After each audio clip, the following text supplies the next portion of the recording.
any of the specific jobs here. Sandy, I just want to say that apologize for the fact that we're short on handouts.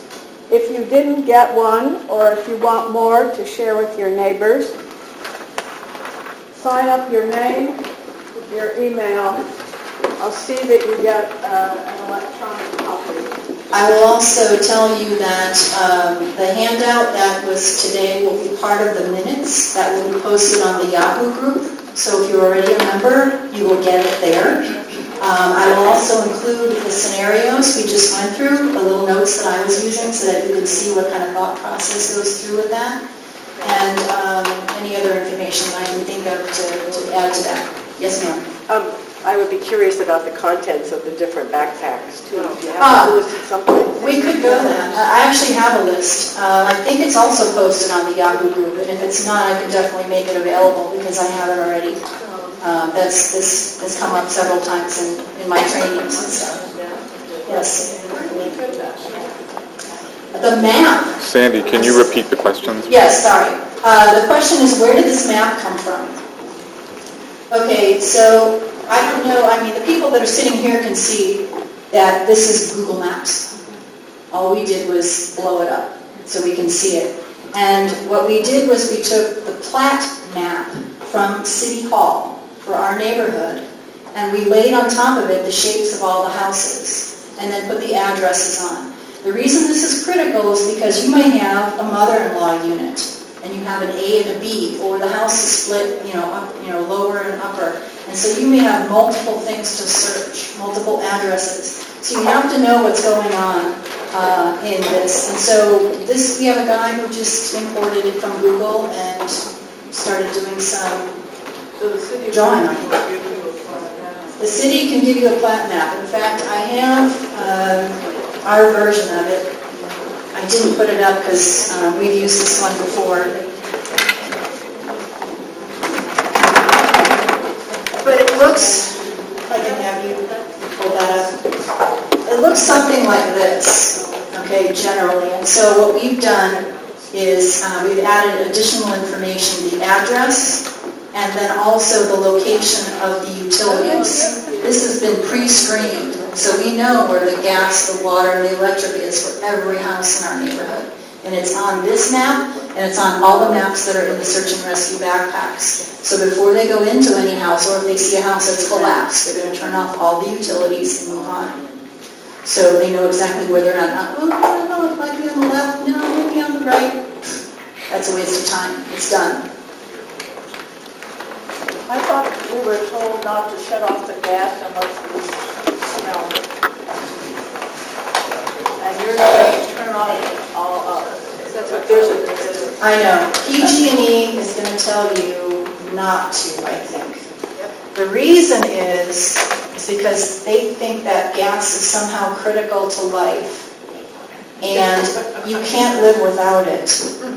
And they don't want people turning the gas back on after they've turned it off, not knowing that they have pilot lights on their gas equipment.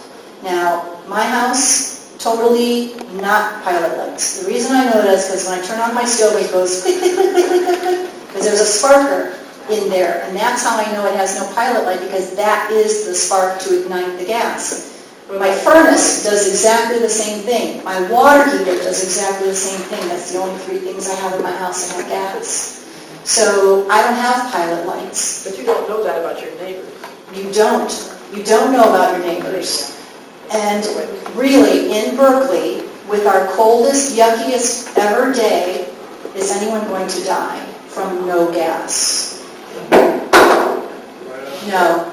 And so maybe today you don't smell any gas, but the aftershock tomorrow, when you're out helping, volunteering in the neighborhood, I have the earthquake auto shut off on my house as well. So not only is that going to go off around 5.2 earthquake or higher, but I'm going to go off and turn the valve uphill of that thing to make sure that it's off twice, because I don't want the gas on at all.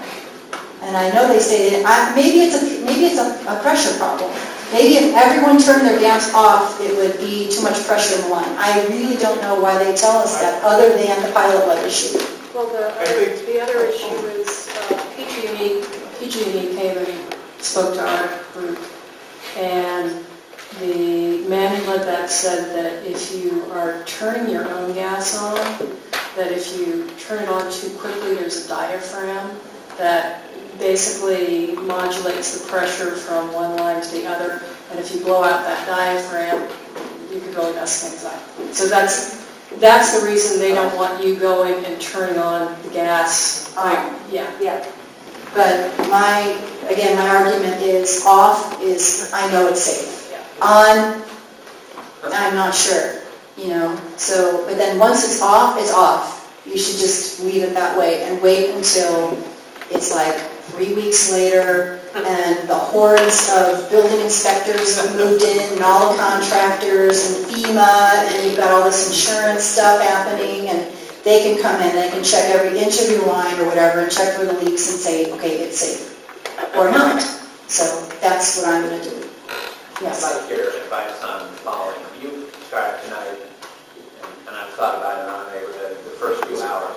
I'm unclear, though, what after that. So let's suppose, as the fire department warns, we have to be subsistent for 7 days. Let's assume that their roads are disrupted and no one's coming in and out. What is the role of the command center?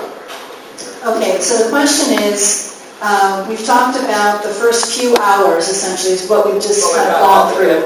And then now we've got, it's kind of like under control, and now we're in sustainment mode. So now we're talking about, so after like the first 3 days or so, we're into day 4, day 5, what is the purpose of the command center?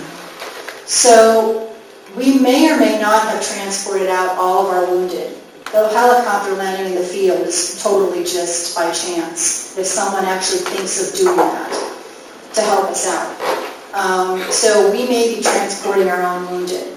We might be,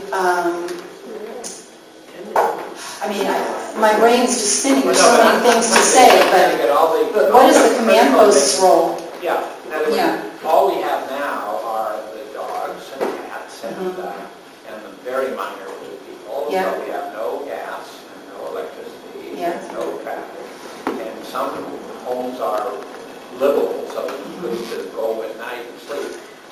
To me, I don't know what the command center is supposed to do, and then whether we keep it or whether we rotate commanders. Is there any? Yes, I can give you some advice on that. So the question is about what happens to the command center over time once all the major emergencies are dealt with and there's really not a whole lot going on. Well, the beauty of the FEMA system, which is what this whole thing is based off of, is that it's flexible. It can expand and contract as needed. So if you don't need 8 people in the command center, then only have 1 or 2. But you should still have someone kind of on duty because you probably still have a clinic, you probably still have child care, pet care. People might still be coming up to you and going, do you know where I'm supposed to go for the Red Cross shelter? Maybe they don't even know to listen to the radio. You're there to help out in the little emergencies.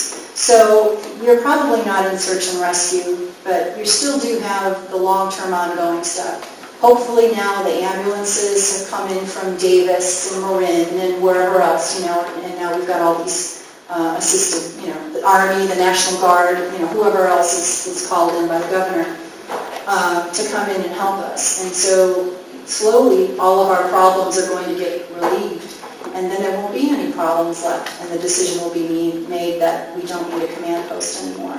And maybe just posting, maybe by then the portable cell phone towers that FEMA usually brings into a disaster area.